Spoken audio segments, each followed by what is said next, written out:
Hello my dear students, welcome to Dev Right Way Education.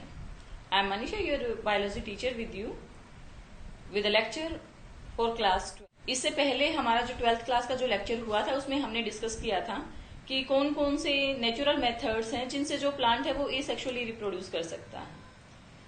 आज के इस lecture के अंदर हम चलेंगे to the next topic and the topic is the artificial methods of vegetative propagation. अगर आपने पीछे वाले लेक्चर्स नहीं देखे हैं तो first go for those videos, पहले वो देखिए ताकि आपको नेक्स्ट जो लेक्चर है वो अच्छे से समझ में आ सके।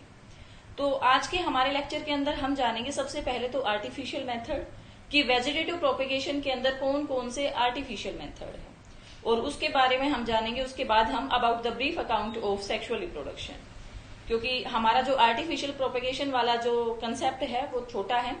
12th क्लास के अंदर कोई ज्यादा सा जिक्र नहीं है आर्टिफिशियल प्रोपेगेशन का, बहुत ही कम है यहाँ पर जिक्र। तो मैं आपको थोड़ा सा बताना चाहूंगी फिर भी from the competition point of view, क्योंकि कई बार कंपटीशन में पूछ लिया जाता है तो इसलिए हमें जानना जरूरी है। Artificial methods of vegetative propagation और artificial vegetative propagation, previous video के अंदर हम जान चुके हैं कि वेजिटेटिव प्रोपेगेशन क्या है।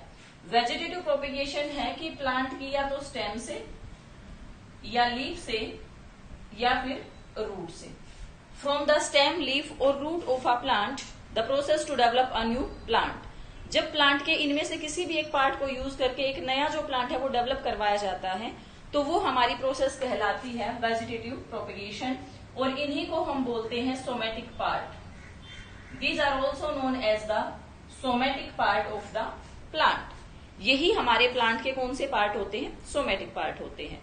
तो देखिए बेटा, नेचुरल के अंदर क्या था, जब हम बात कर रहे थे नेचुरल वेजिटेटिव प्रोपेगेशन की, तो वहां पर इन सोमेटिक पार्ट से, जिनको एक और नाम दिया गया था वेजिटेटिव प्रोपेग्यूल, वेजिटेटिव प्रोपेग्यूल, इनसे जो प्लांट है वो खुद ही डेवलप हो रहे थे। There was no involvement of the human being. इस प्रोसेस के अंदर, नेचुरल वेजिटेटिव प्रोपेगेशन के अंदर कहीं पर भी ह्यूमन की इन्वॉल्वमेंट नहीं थी और अलग अलग वेजिटेटिव प्रोपेग्यूल से नए प्लांट्स जो हम वो डेवलप कर सकते हैं। ये बात हमने पढ़ी थी अपने प्रीवियस लेक्चर के अंदर। आज देखिए प्रोसेस तो वही है लेकिन एक वर्ड चेंज हो गया है और नेचुरल की जगह आ गया है आर्टिफिशियल। अब ये आर्टिफिशियल क्या है? आर्टिफिशियल के अंदर स्पेशल क्या है कि here there is involvement of human being, human involvement, यानी यू कैन से कि इसके अंदर ह्यूमन का इंटरफेयर रहता है। इस प्रोसेस के अंदर ह्यूमन जो है वो इंटरफेयर करता है, और यहां पर ह्यूमन इंटरफेयर करता है to develop the plants of its desired variety. हम चाहते हैं कि घर के अंदर एक अमरूद का पेड़ है, उसके अंदर क्या है, फ्रूट कम आ रहे हैं या टेस्ट अच्छा नहीं है, तो हम अपनी मर्जी से उस प्लांट को ऐसा बनाना चाहते हैं कि वो हाई यील्डिंग हो जाए, टेस्टी फ्रूट वाला हो जाए।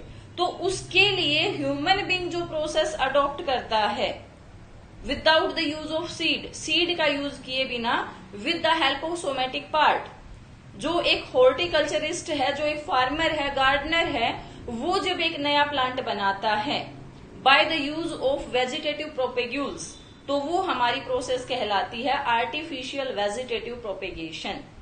जब ह्यूमन अपनी डिजायर को फुलफिल करने के लिए, अपना डिजायर्ड प्लांट बनाने के लिए, जब ह्यूमन वेजिटेटिव प्रोपेगेशन की टेक्निक को फॉलो करता है तो वही हमारा कहलाता है आर्टिफिशियल वेजिटेटिव प्रोपेगेशन।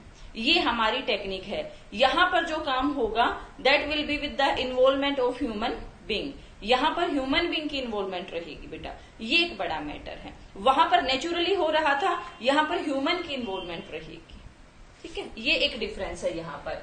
तो अब देखिए कौन कौन से मेथड हैं। सबसे पहले तो मैं आपको बताना चाहूंगी कि जो वेजिटेटिव प्रोपेग्यूल हमने पढ़े थे, वेजिटेटिव प्रोपेग्यूल हमने नेचुरल के अंदर पढ़े थे, वही सारे जो वेजिटेटिव प्रोपेग्यूल हैं उनको एक नॉर्मल जो ह्यूमन बीइंग है वो यूज कर सकता है to develop new plants of its desired variety.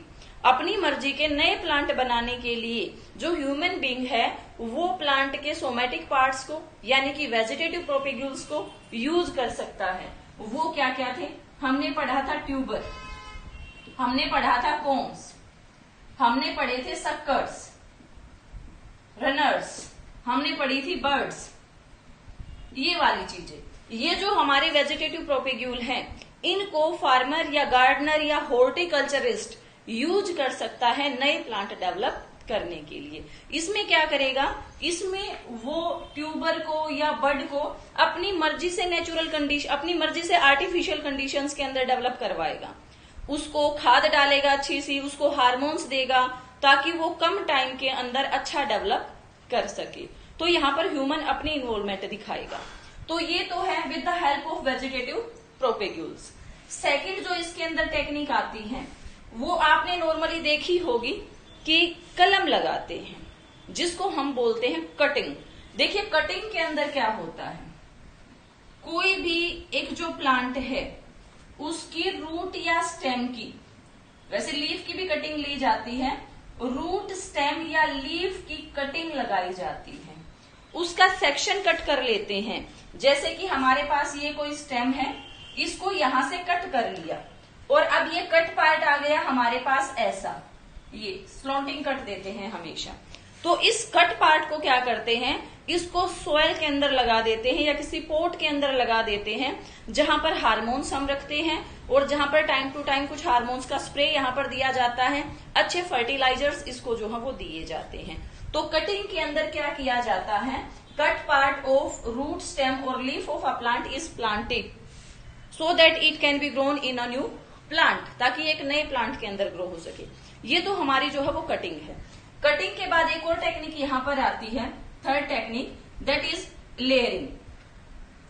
देखिए लेयरिंग के अंदर क्या होता है, लेयरिंग के अंदर क्या होगा कि आपके पास कोई भी एक प्लांट है और वो प्लांट जो है वो लगभग 1 साल पुराना है। आप ऐसा कह सकते हो कि जो प्लांट है that is about 1 year old, और ये प्लांट यहाँ पर जो है वो डेवलप कर रहा है, इसकी बहुत सारी ब्रांचेस निकली हुई हैं इधर उधर ऐसे ये। तो इसमें आप क्या करोगे कि प्लांट की कोई भी एक जो ब्रांच होती है उस ब्रांच को क्या किया जाएगा, उस ब्रांच को नीचे झुकाया जाएगा ऐसे। पहले तो उसके ऊपर एक कट हम लगा लेते हैं, यहाँ पर टिश्यू को नेक्ड बना लेते हैं। क्यों? क्योंकि इसके ऊपर हमें रूट्स डेवलप करवानी है। तो पहले इसको क्या करेंगे, कट करेंगे और इसके बाद इसको बिलो द ग्राउंड लेके जाएंगे ऐसे, और उसके ऊपर मिट्टी की एक लेयर लगा दी जाएगी यहाँ पर इस तरीके से।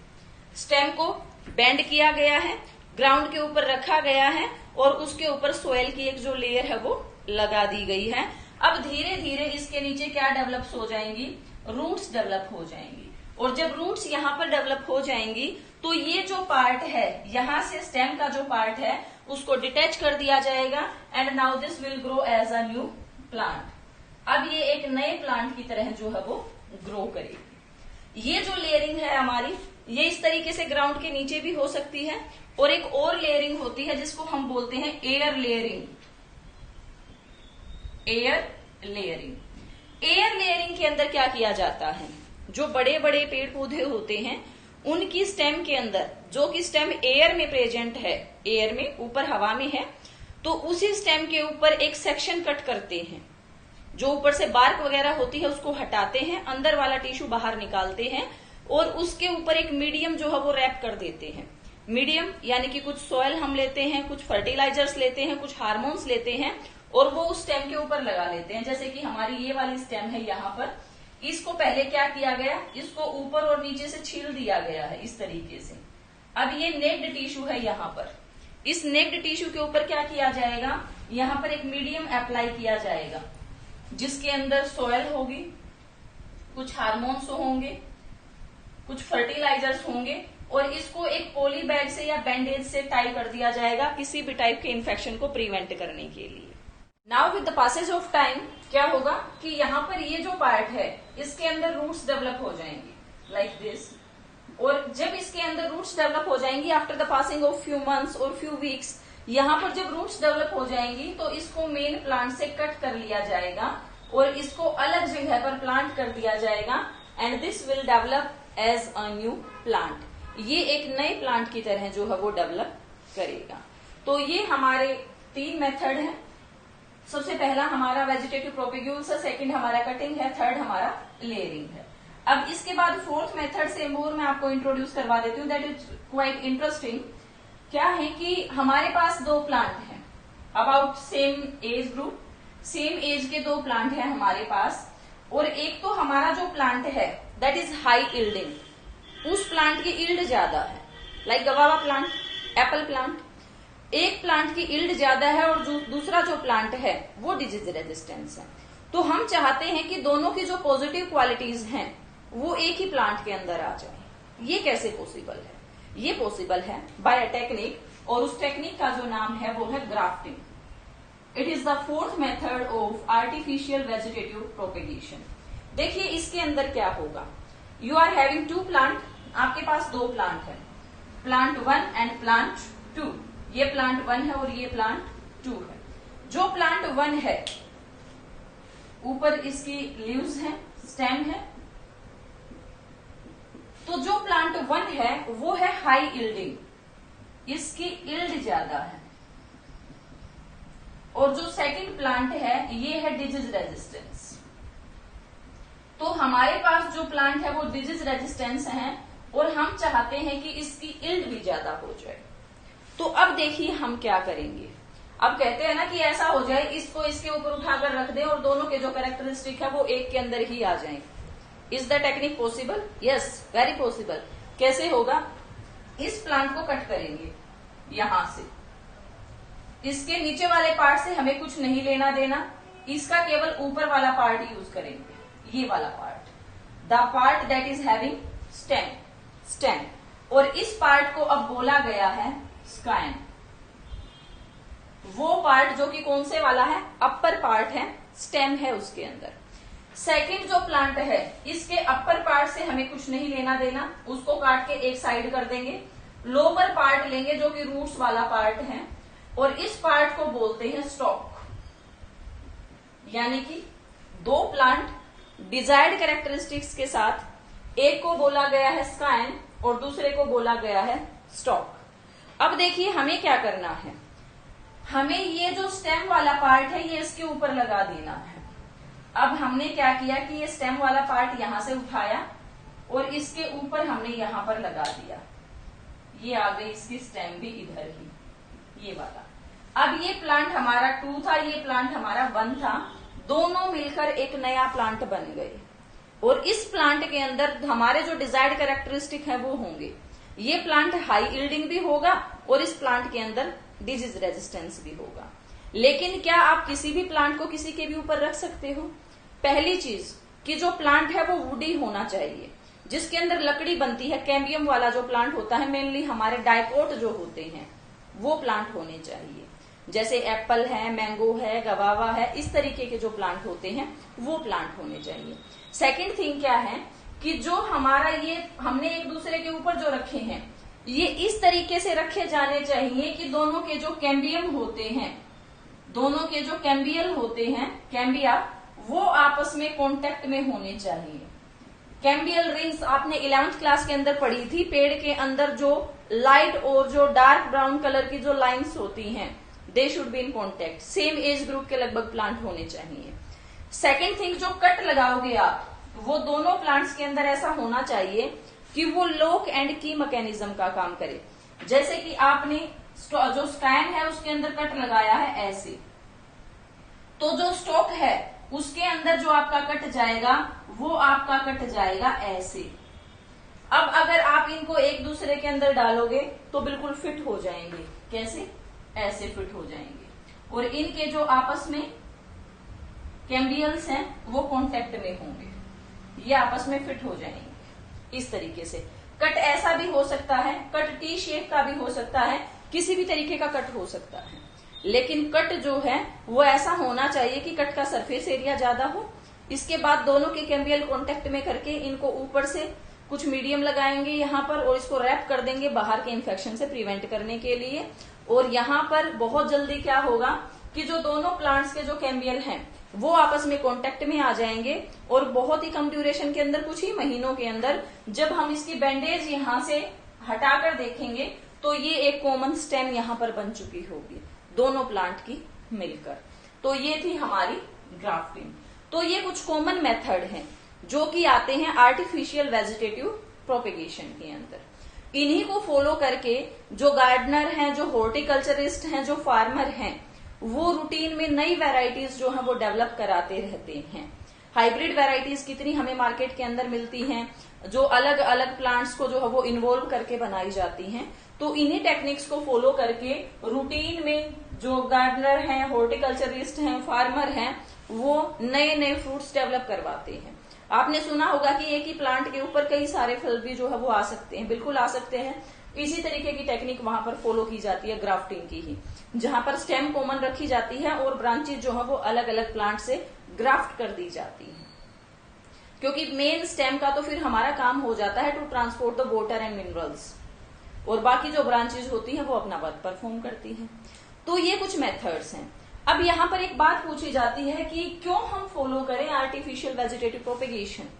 क्या कोई स्पेशल चीज है जो कि हमें फॉलो करने के लिए कह रही है? बिल्कुल कह रही है। वो क्या है कि आर्टिफिशियल मेथड से हम बहुत कम टाइम के अंदर large number of plants can be grown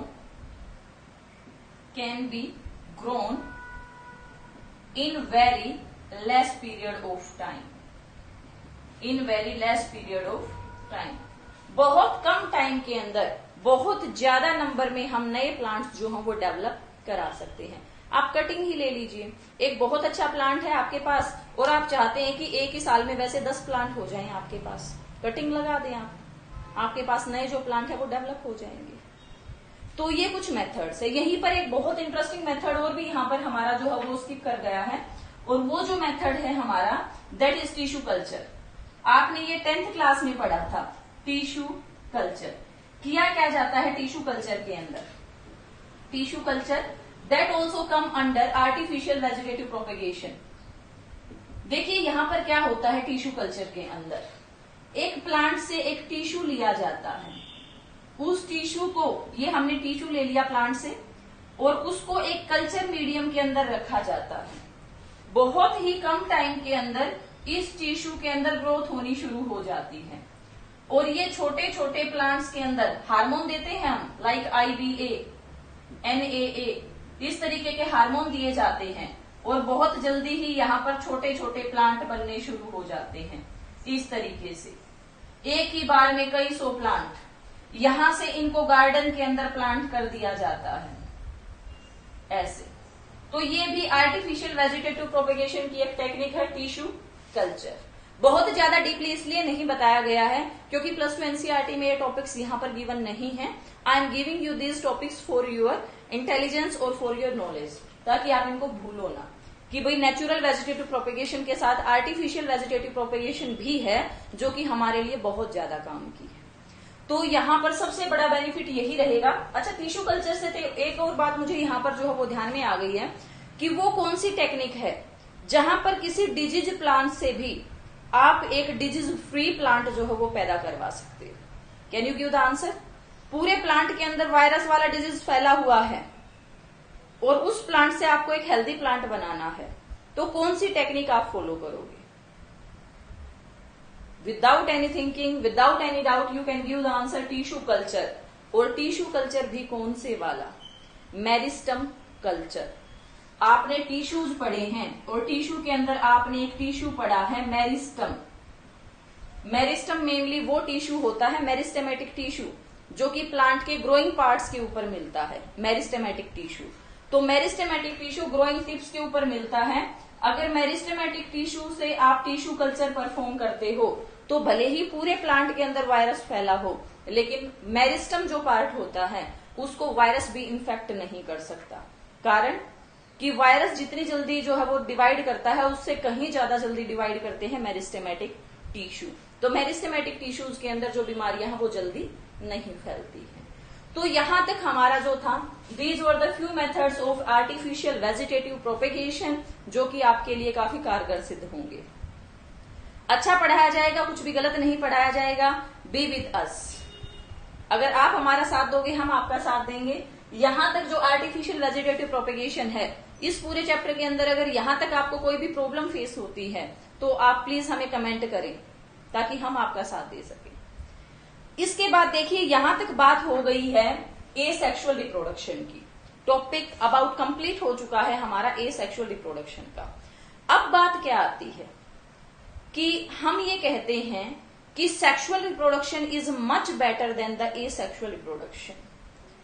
ये क्वेश्चन है जो कि कॉमनली पूछा जाता है +2 क्लास के अंदर, 10th में भी ये पूछा जाता है कि अगर आप सेक्सुअल और एसेक्सुअल रिप्रोडक्शन को कंपेयर करते हो तो दोनों में से कौन सा रिप्रोडक्शन का जो मेथड है वो अच्छा है।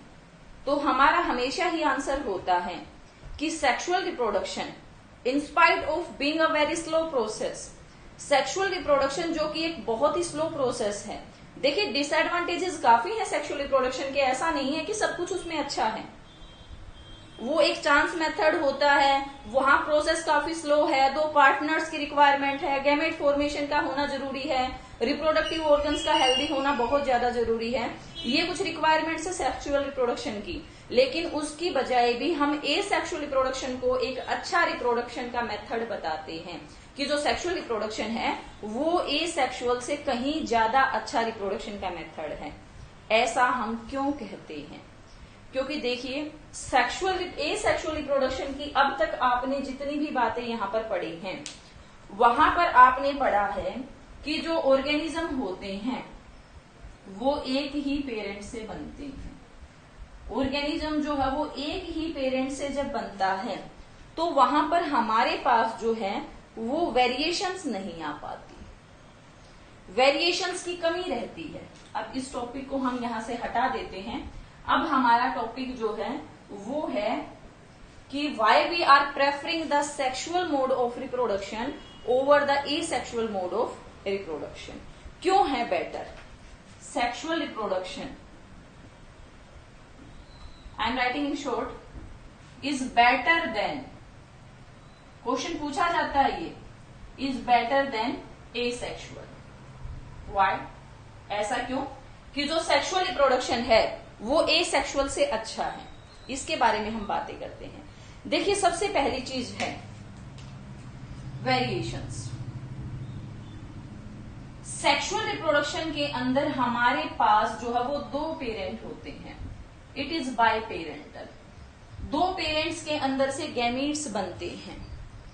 गैमीट्स जब बनते हैं तो एक प्रोसेस होती है क्रॉसिंग ओवर, और उस क्रॉसिंग ओवर के अंदर हमारे जो पिछले जीन इनहेरिट होकर हमारे अंदर आए हैं वो भी आपस में मिलते हैं। जब नेक्स्ट चैप्टर आपको पढ़ाऊंगी जेनेटिक्स के अंदर तो वहां पर आपको बताऊंगी कि क्रॉसिंग ओवर क्या है और कैसे कई बार क्यों ऐसा हो जाता है कि जो एक बच्चा है वो अपने दादा दादी या नाना नानी जैसा रिजेंबल करता है अपने मदर फादर से ज्यादा।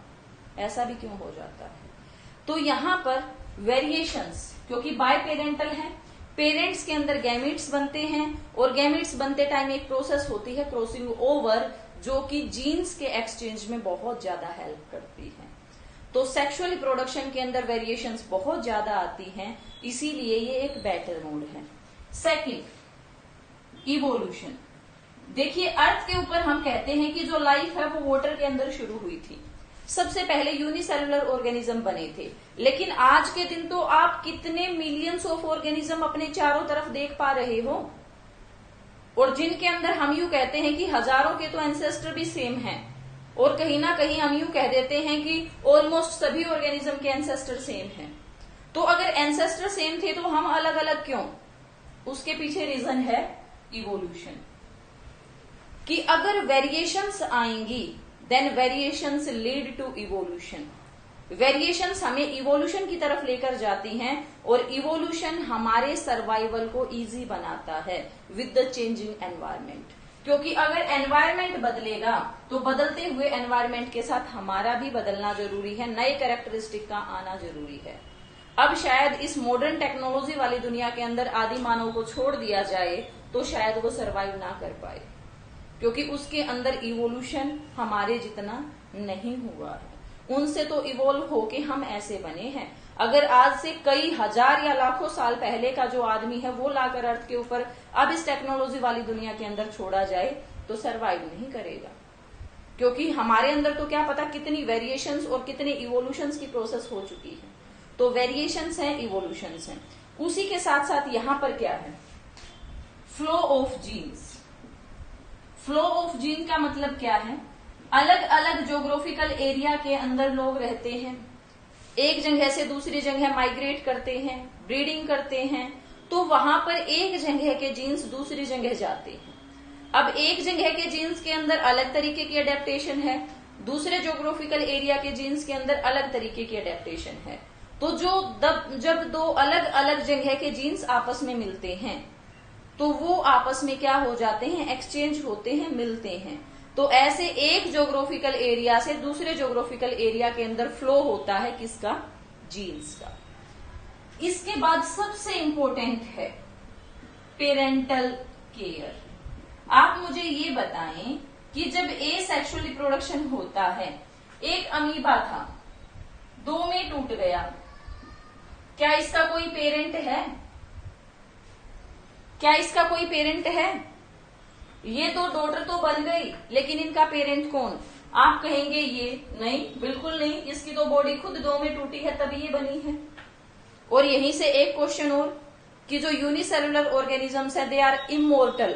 हम कहते हैं ना कि धरती पर कोई भी अमर नहीं है यूनिसेलुलर ऑर्गेनिज्म। क्यों है? देखिए ये तो पेरेंट था, पेरेंट की बॉडी जो है वो 2 डॉटर सेल्स के अंदर टूट गई, 1 और 2। अब पेरेंट अपने आप को इनकी फॉर्म में जी रहा है, पेरेंट की डेड बॉडी कहाँ है? नोवेयर। पेरेंट की डेड बॉडी तो है ही नहीं, तो यहाँ पर ये पेरेंट इन 2 में डिवाइड हो गया, आगे ये भी 2 में डिवाइड हो जाएंगे, तो कहीं पर कोई भी डेड रिमेन जो पार्ट है वो बच ही नहीं रहा है। इसीलिए जो यूनिसेलुलर ऑर्गेनिज्म है वो इमोर्टल है, क्योंकि वहां पर पेरेंट डॉटर सेल्स के अंदर डिवाइड होते चले जाते हैं, no dead remains are left any here, इसीलिए ये इमोर्टल होते हैं। चलो वो तो एक अलग क्वेश्चन। अब बताओ क्या इनमें कोई पेरेंटल केयर है? इनके कोई मम्मी पापा है जो इनकी देखभाल करेंगे? नहीं है। लेकिन जहां पर सेक्सुअल रिप्रोडक्शन होता है, mainly in the case of higher organisms, higher invertebrates and vertebrates, जहां पर सेक्सुअल रिप्रोडक्शन हमें देखने को मिलता है, वहां पर होती है पेरेंटल केयर। और मैमल्स के केस में तो सबसे ज्यादा, क्योंकि वहां पर मदर अपने यंग वंस को खुद अपनी बॉडी से फीड कराती है। तो पेरेंटल केयर जो है वो यंग वंस के सर्वाइवल के चांसेस को बढ़ा देती है। तो these are few advantages of sexual reproduction over the asexual process of reproduction. अब शायद आप बता सकते हैं कि दोनों में कौन सा रिप्रोडक्शन का मेथड जो है वो अच्छा है और क्यों अच्छा है। You can also give the reasons. तो ये कुछ यहां पर जो है वो रीजंस थे। डिफरेंसेस दोनों के मैं आपको पहले ही पढ़ा चुकी हूं। तो अब यहां पर हमारा जो एसेक्सुअल रिप्रोडक्शन का जो कंसेप्ट है वो लगभग क्लियर हो गया। जितने भी टॉपिक्स थे वो हम सब कवर कर चुके हैं। अब नेक्स्ट जो हम मूव करेंगे that is towards the sexual mode of reproduction.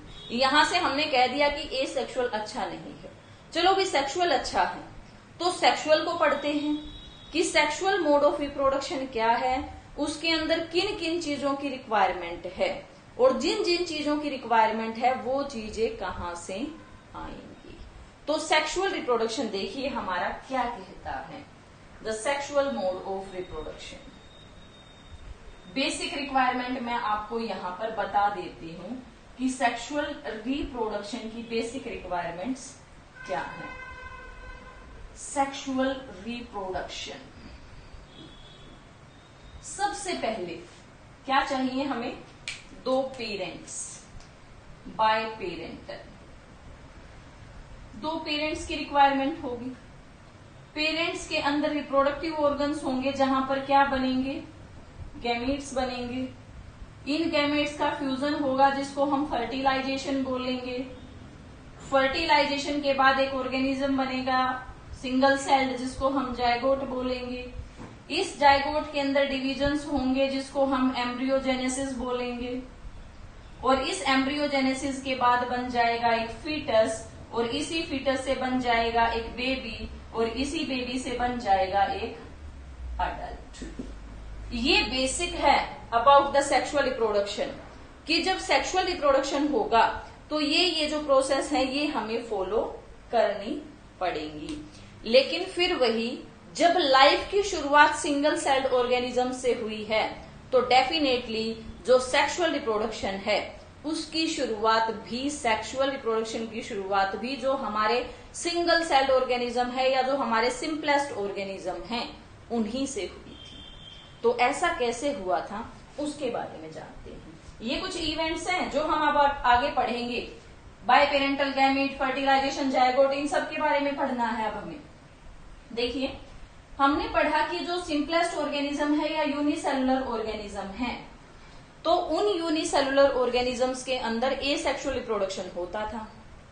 लेकिन अब क्या है कि हमेशा कंडीशंस फेवरेबल नहीं होती, कंडीशंस कई बार अनफेवरेबल भी होती हैं। अनफेवरेबल मीन्स कि ऑर्गेनिज्म डिवाइड कर रहा था, वहां पर टेम्परेचर चेंज हो गया, वहां पर और कुछ चेंज हो गया, कंडीशंस कुछ ज्यादा हो गई, फ्लड आ गई, सूखा पड़ गया, कुछ भी ऐसा हो गया। तो अब ऑर्गेनिज्म अगर एसेक्सुअल मेथड से डिवाइड करता है तो जो यंग वन बनेंगे वो खत्म हो जाएंगे, और जब तक फेवरेबल कंडीशन आएंगी तब तक उस ऑर्गेनिज्म की पॉपुलेशन वहां से वाइप आउट, खत्म। तो जब भी यूनिसेलुलर ऑर्गेनिजम्स के सामने कंडीशंस आती हैं unfavourable, then they move towards the sexual mode of reproduction, तब वो सेक्सुअल मोड ऑफ रिप्रोडक्शन की तरफ चलती हैं। ऐसा क्यों है? क्योंकि जब भी सेक्सुअल मोड ऑफ रिप्रोडक्शन वो फॉलो करते हैं तो उनके गैमेट्स के फ्यूजन से या as a result of sexual reproduction जो एक बॉडी बनती है वो बॉडी रेजिस्टेंट होती है अनफेवरेबल कंडीशन से, वो बॉडी सरवाइव करती है अनफेवरेबल कंडीशंस में। और जब कंडीशंस फेवरेबल आती हैं तो फेवरेबल कंडीशंस आने पर वो एक नए ऑर्गेनिज्म की तरह सरवाइव करना शुरू कर देती है। दिस इज द रीजन कि why some organisms move towards the sexual mode of reproduction during the onset of unfavourable conditions, कि जब भी किसी ऑर्गेनिज्म के सामने अनफेवरेबल कंडीशन आती है तो वो सेक्सुअल मोड ऑफ रिप्रोडक्शन की तरफ चल पड़ता है। ऐसे ही एक एग्जांपल मैं आपको बता देती हूं, जैसे क्लेमाइडोमोनास है। क्लेमाइडोमोनास जब भी अनफेवरेबल कंडीशंस आती हैं तो सेक्सुअल मोड ऑफ रिप्रोडक्शन की तरफ चल पड़ता है। ऐसे ही हमारे पास है यूलोथ्रिक्स, दीज आर एल्गी, ये एल्गी है दोनों ही, Ulothrix and Chlamydomonas. Unfavourable conditions जब आती हैं तो इनके गैमेट्स के फ्यूजन से जो एक स्ट्रक्चर बनती है वो बनती है जाइगोस्पोर। जाइगोस्पोर। अब यहां पर आप कंफ्यूज हो जाएंगे। देखिए कंफ्यूज क्यों हो जाएंगे, पीछे मैंने आपको एक स्ट्रक्चर पढ़ाई थी जूस्पोर, फिर मैंने आपको बता दिया जाइगोट, और अब मैंने आपको बता दिया जाइगोस्पोर। 3 खतरनाक वर्ड आ गए भाई, कैसे क्लियर करें? डिफरेंस पूछा जाता है तीनों के अंदर, जाइगोट क्या है, जूस्पोर क्या है और जाइगोस्पोर क्या है। देखिए इनका जो डिफरेंस है वो तो आप मुझे क्लियर कर देना। जो बच्चे देख रहे हैं डेफिनेटली देखें, क्योंकि पीछे मैं आपको पढ़ा चुकी हूं, जूस्पोर पढ़ा चुकी हूं, जाइगोट आपको बता दिया है और जाइगोस्पोर जो है वो अब बता दिया जाएगा। देखिए क्या होता है, चलो मैं बता ही देती हूँ। Zoospore, these are the motile spores. मैंने आपको बताया था ना कि स्पोरुलेशन एक प्रोसेस होती है एसेक्सुअल रिप्रोडक्शन के अंदर, तो जो मोटाइल स्पोर्स होते हैं उनको बोलते हैं जूस्पोर, दीज आर जूस्पोर। उसके बाद जाइगोट, ये एक डिप्लॉइड ऑर्गेनिज्म होता है जो कि फर्टिलाइजेशन के बाद बनता है, मेनली हायर ऑर्गेनिजम्स के अंदर डिप्लॉइड सेल, ठीक है, जो कि फर्टिलाइजेशन के बाद बनता है। अब जाइगोस्पोर क्या है, जब ये ऑर्गेनिजम्स सेक्सुअल रिप्रोडक्शन परफॉर्म करते हैं तो ये एक स्ट्रक्चर बनती है जाइगोस्पोर। ये एक तरीके से जाइगोट ही है, the gametes forms the zygote, एक तरीके से जाइगोट है, लेकिन डिफरेंस क्या है देखिए, the zygote that is surrounded by a protective wall, इसके चारों तरफ क्या होती है? प्रोटेक्टिव वॉल होती है that enables it to survive under unfavorable conditions. Survive under unfavorable conditions. Unfavorable conditions. ये होता है आपका जाइगोस्पोर। देखिए क्या होगा, इनके लिए अनफेवरेबल कंडीशन आई। अनफेवरेबल कंडीशन आई तो इन्होंने सेक्सुअल जो मोड ऑफ रिप्रोडक्शन है उसको अडॉप्ट किया, और जब उसको अडॉप्ट किया तो इनके गैमेट्स बने। गैमेट्स के फ्यूजन से एक स्पेशल जाइगोट बना जिसको नाम दिया गया जाइगोस्पोर। और जाइगोस्पोर के अंदर स्पेशलिटी क्या है? ये एक सिंपल जाइगोट से किस तरीके से अलग है कि जाइगोस्पोर के चारों तरफ एक प्रोटेक्टिव वॉल होती है जो इसको अनफेवरेबल कंडीशंस के अंदर सर्वाइव करने में हेल्प करती है। तो जैसे ही अनफेवरेबल कंडीशंस नॉर्मल होती हैं तो ये जो जाइगोस्पोर है ये एक नॉर्मल इंडिविजुअल की तरह सर्वाइव करता है। तो यहां तक था हमारा कुछ बेसिक सेक्सुअल रिप्रोडक्शन का। अगली जो वीडियो है, अगले लेक्चर के अंदर हम चलेंगे towards the deep study of the sexual reproduction, जहां पर आपको बहुत कुछ पढ़ाया जाएगा। So be with us to gain something. Thank you, have a nice day.